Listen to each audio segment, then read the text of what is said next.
Good morning. Well, I'll call this special meeting of the Rogers City Council to order. Um, it appears that we have a quorum. I'll ask the clerk to call the roll. Riethmeyer? Here. Wolf? Here. Townsend? Hayes? Here. Kendall? Here. Brashear? Here. Legier? Here. Very good. It does appear that we have a quorum. We did not set an agenda as this meeting was called yesterday afternoon at the conclusion of the special meeting in which the City Council chose a new ward boundary map to take effect immediately under an emergency clause. The effect of that action, which I believe was prudent, I believe was the best map possible to represent the city going forward.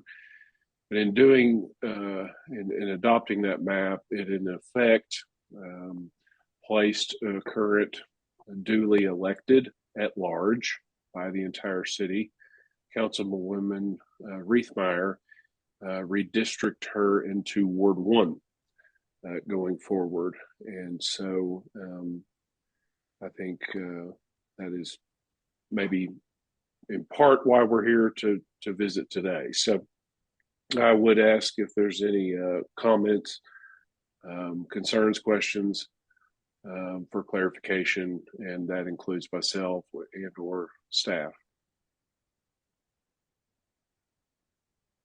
Your Honor, I just want to make it clear I will recuse from all discussion. Very good. Understood that Councilwoman Riethmeyer has chosen to recuse herself from this discussion this morning. We currently have a vacancy that has been duly declared by this council by a unanimous vote upon the death of Councilman Mark Kruger. That leaves a vacancy in Ward 1 currently. And as I previously stated, by the actions taken yesterday, in particular, with the emergency clause, that leaves Councilwoman Riethmeyer geographically positioned into Ward 1, though she is duly elected to serve out her term in Ward 4. She is currently in Ward 1, and I would offer Mr. Pesic, if he wants to further clarify what I'm saying in the legal terms, the opportunity to do so. Thank you, Mayor. This is a little complicated in the legal sense, but I hope I can clarify it this morning. So again, what we did yesterday through our ordinance and emergency clause is redistrict the wards of Rogers. By doing so, Councilwoman Riethmeyer is now in Ward 1, even though the statute would allow her to serve out her term in Ward 4 until the end of 2024, her current term. However, because she is now in Ward 1, I would state that she is a qualified elector in that ward. Being such, there is a statute that applies to all cities, it's 1442-103, that allows the governing body to appoint members of its own body to fill any vacancies. Therefore, as a qualified elector in Ward 1, I would state under current law, Ms. Riethmeyer is eligible to fill the vacancy created by the death of Councilman Kruger. Again, she is eligible.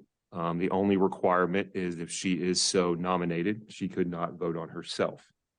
Other than that, it takes a majority of the whole, so it would take 5 votes for you to fill this vacancy. Do you have any questions on that?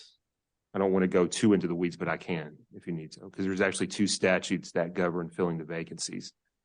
This one applies generally to all cities. There's another one that applies to cities of first class. A city of first class statute simply allows you to fill the vacancy with a majority vote. The one that applies to all vacancies allows you to also appoint a member of the current governing body to fill that vacancy. Thank you, John. And that is, as I understand it as well, that certainly, doesn't come with any instruction to this council, but it certainly presents itself with options. And So, Your Honor, Mr. Pesic, this is April. If that is something that as a body we chose to do, what would the next steps be? The next steps, well, I'm sorry, John, and I'm jumping in ahead of you, and That's as okay, always, Mayor. You probably know more about this than I do. I would offer you to correct me if I'm wrong. The next step, if that were to happen today, if that motion was to be made and passed, I would presume that Councilwoman Reithmeyer would submit her resignation from the Ward 4 position, and that at the next council meeting, which I believe is the 23rd of May, this council would be asked to declare an official vacancy in Ward 4. And so the process of either calling a special election or appointment would begin all over again. So, so for clarification, if we chose to move forward with this action to offer Ms. Reithmeyer the opportunity to go to Zone 1, and then on the 23rd, we would declare the vacancy for Zone 4, of which in 2 weeks' time, we would then appoint or name someone for the remainder of the term that we currently have for Zone 4. That or call a special election. Both of those are available to this body, and since I don't get a vote in that matter, I don't want to be presumptuous in the way that y'all would handle that. Thank you for the clarification. And just to reiterate, that would be the June 13th council meeting in which we would need to appoint someone to the vacancy in 4. That is in the strict reading of state statute. Yes, that's correct. That you would the statute says that you should appoint, if you choose to appoint versus special election, that you do that at the council meeting immediately following the meeting that you declare the official vacancy. That's correct. Again, John, jump in. No, Mayor, you're hitting all the points exactly.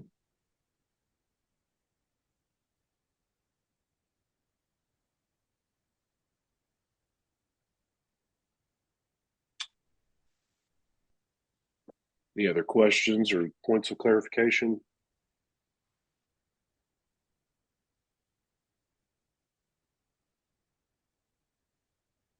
Any motions for action?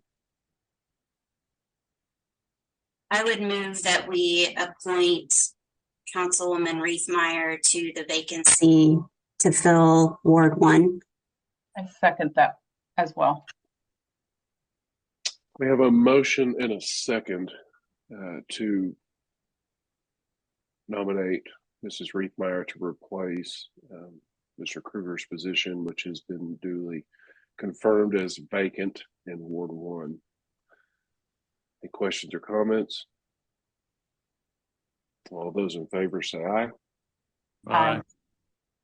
Opposed? Mrs. Reithmeyer has been nominated and confirmed to fill the vacant seat in Ward 1.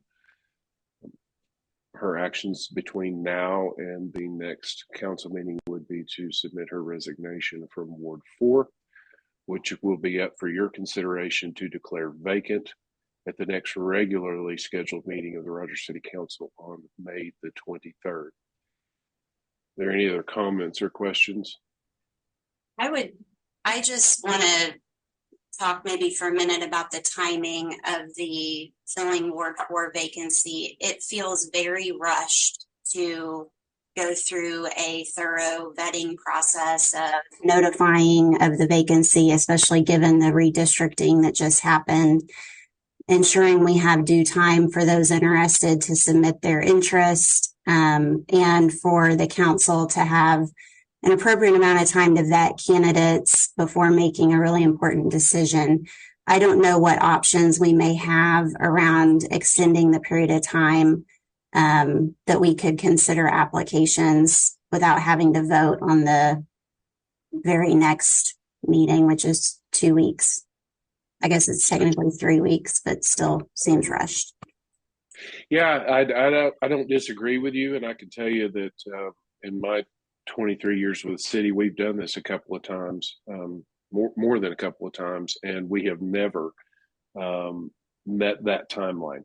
Now that's that may be because the elected city attorneys at the time weren't aware of the statute or didn't advise us of the statute.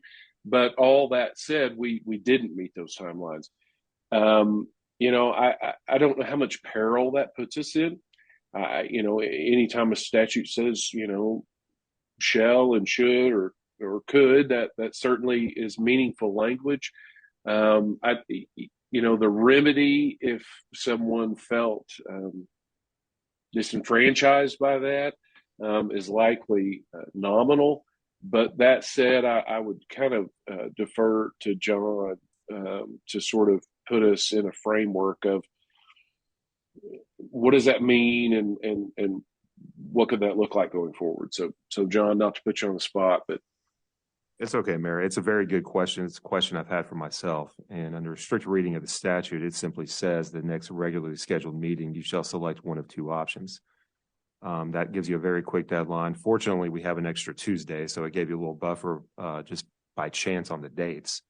But as the mayor said, what is the remedy? If you go past that date and say you want to select at the second meeting in June, what would happen? And it's hard to say because probably not much. If someone tried to bring a cause of action against the city, I just don't see the remedy of, as long as a council person was selected using one of the two options, we have simply complied with the statute. So even though the statute in a strict reading, really not even a strict reading, just an obvious reading of the statute requires you to do it that first meeting of June, if you push it to the second meeting of June, I don't see that the city is any legal peril. So, John, how can we ensure that our community is aware that this position is open and that we are accepting nominations? I think that is what is important, that we ensure to the best of our ability, we're sharing the new maps that identify the new zones or the new wards, as well as ensuring that the position or the announcement is posted across all means of communication. Well, and I'm going to jump in front of John just for a second, Councilwoman Legere, and just say that similar to what we did in this process, we will, we will immediately put the new map boundaries up on our website and make them available to the press. I think in advance of your official declaration of a vacancy in Ward 4, as soon as we are provided with a letter of notification of intent from Councilwoman Riethmeyer to resign that position in Ward 4, we would preempt your actions and go ahead and publish that as a inevitable vacancy, I think, which then allows for at least, testily another week to 6 days in advance of your actual action to declare the vacancy. So that adds a little bit of time to the process as well. But, like anything else, we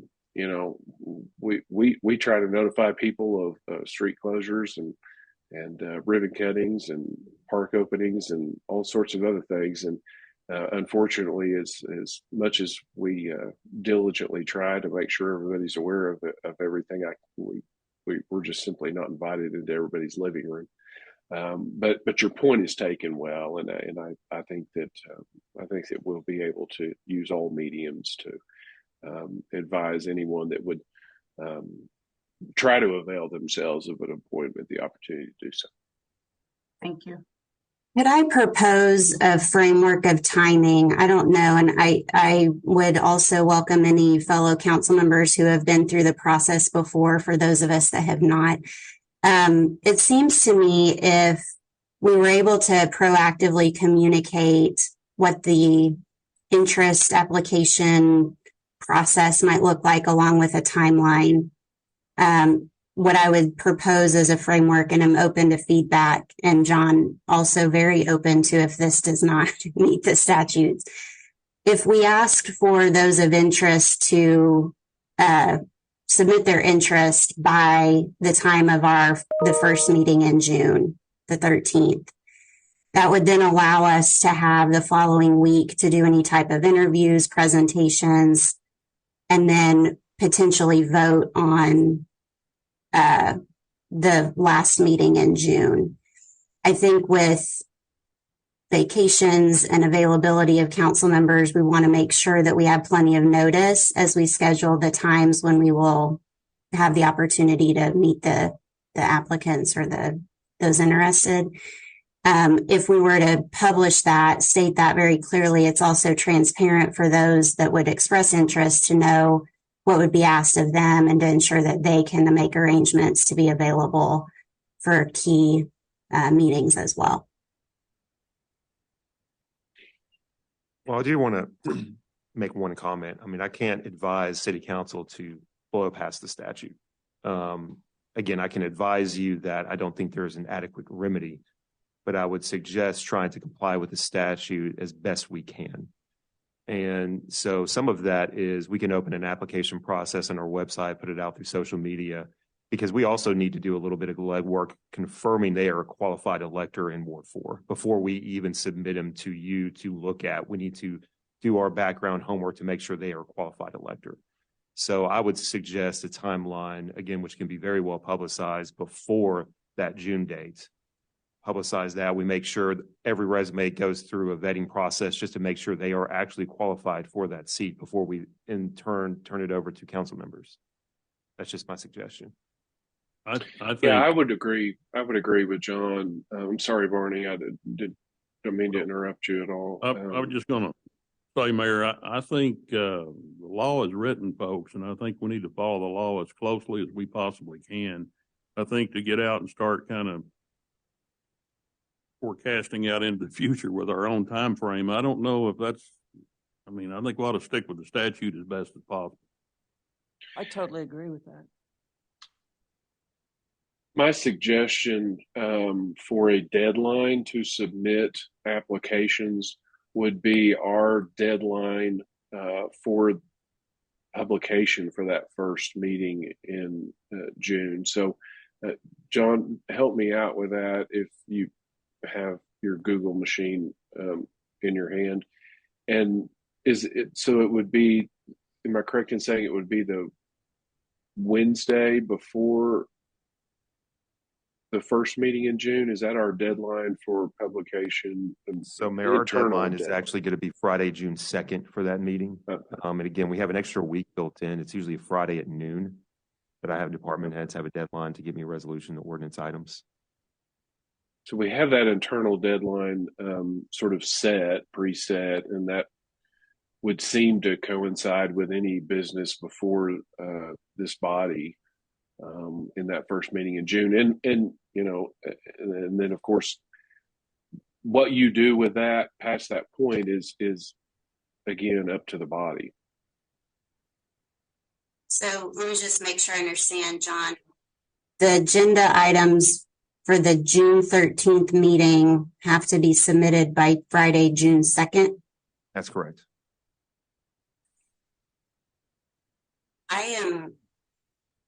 I understand the statutes. I am very uncomfortable because in essence, that is 10 days from the time we notify Of the vacancy in Ward 4 until applications would have to be due. And given the change in the ward boundaries, I feel like that is not a long enough amount of time for people to become familiar with the ward boundaries, know if they're eligible, and express their interest. I feel like it's too rushed. Well, I would say that, you know, that's not the only option on the table as well. You know, this body could call for a special election, and that would give people a couple of months to round up all their best friends and collect their checks and buy their signs and do all those things that that make this a truly a truly democratic process. So I that's also an option. I agree with the mayor, and I think that's why the statute is written the way it is. If you feel too rushed, you can always call for a special election and let the process play out as normal. I also want to make sure that, the city staff, we can vet these resumes quickly. Do not expect a delay from us. We can vet them very quickly and get them to you. So that process will not take long.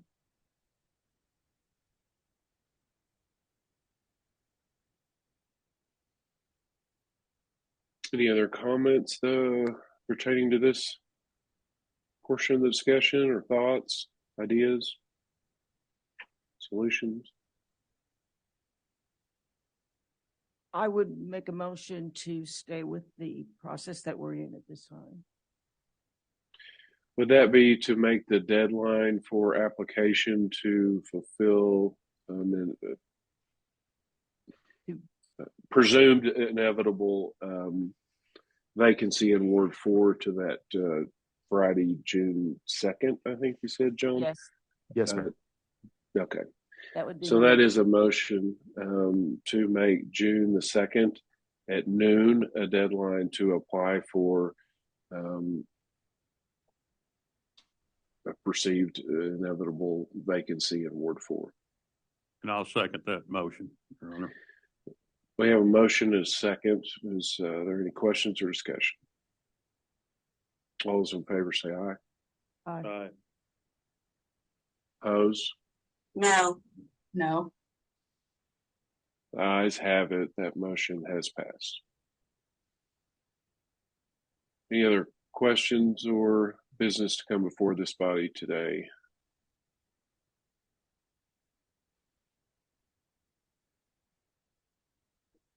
Your Honor, I'd move to adjourn. Second. We have a motion and a second to adjourn. All those in favor say aye. Aye. Aye. Opposed? We are adjourned. Thank you for making yourselves available 2 days in a row. This is a first in any sort of recent history. So appreciate that and hope that you all have productive and safe days. We'll see you soon.